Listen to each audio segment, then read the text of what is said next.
नमस्कार, लोकसम्राट महाराष्ट्र न्यूजमध्ये आपल्या सर्वांचं सहर्ष स्वागत आहे।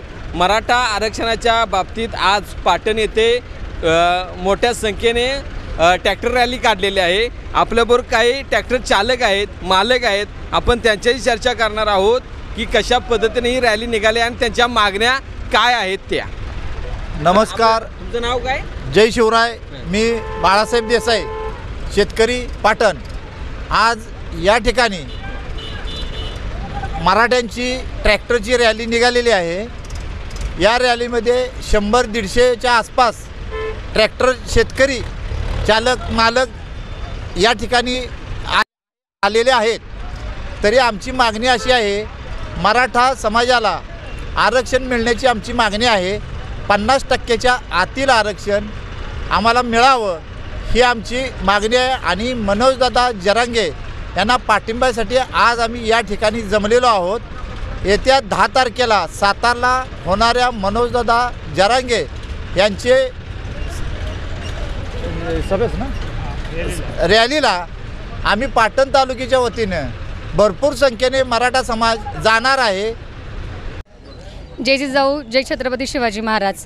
खरोखर आज आरक्षण आमच्या हक्काचं आहे आणि ते आम्ही कुणाच्या वाट्यातलं काढून घेत नाही। आरक्षणाची गरज काय आहे हे आजच्या युवा पिढीला कळालेलं आहे। अजूनही लोकांनी याच्यामध्ये सहभागी होणं गरजेचं आहे। खरोखर 50% आरक्षण जर आम्हाला मिळालं तर आमच्या अनेक युवक युवती आहेत ज्यांना नोकऱ्या नाहीत, बेरोजगारीचं प्रमाण वाढलेलं आहे आणि बेरोजगार असल्यामुळे त्यांची विवाह होत नाहीत। मराठा समाज फक्त आकारानं आणि दाखवण्यासाठी मोठा झालेला आहे। खरं पाहिलं तर मराठा समाजाचं दुखणं अतिशय वाईट झालेलं आहे, कारण की नोकऱ्या आणि आरक्षण नसल्यामुळे आमच्या समाजाची आर्थिक प्रगती झालेली नाहीये।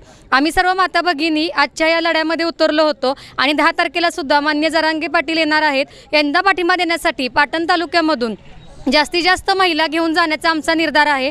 जय हिंद, जय महाराष्ट्र। यावेळी जरा मराठा सहभाग कमी दिसतोय आंदोलनामध्ये, कशामुळे? समाज कमी असं काय नाहीये। ट्रॅक्टर रॅली आज आम्ही काढली होती आणि मोठ्या संख्येने ट्रॅक्टर आज या ठिकाणी उपस्थित झाले होते। आम्ही आव्हान केलं आणि आमच्या आव्हानाला शेतकऱ्यांनी आमच्या तात्काळ प्रतिसाद दिला आणि मोठ्या प्रमाणामध्ये आमची रॅली निघाली होती। फक्त ती ट्रॅक्टर रॅली होती आजची। पाटणमध्ये मराठा आरक्षणासाठी दाखले करण्यासाठी काय व्यत्यय येतात सध्या?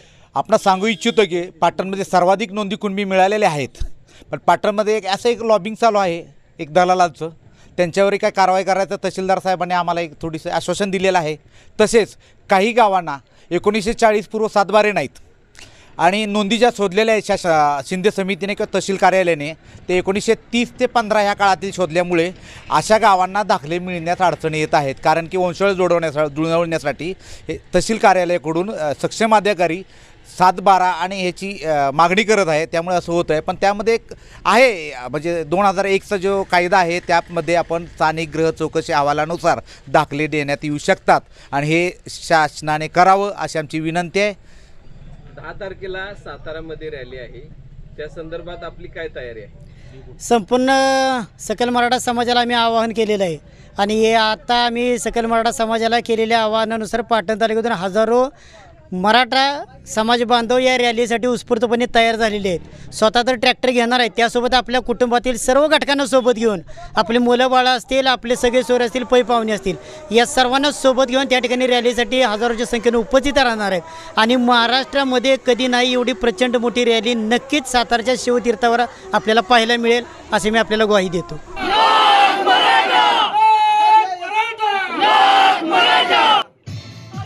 10 ऑगस्ट 2024 रोजी सातारा येथे होणाऱ्या मराठा आरक्षण जनजागृती व शांतता रॅलीत पाटण तालुक्यातील मराठा बांधव मोठ्या संख्येने सातारा राजधानीमध्ये उतरणार असल्याचे सांगितले जात आहे।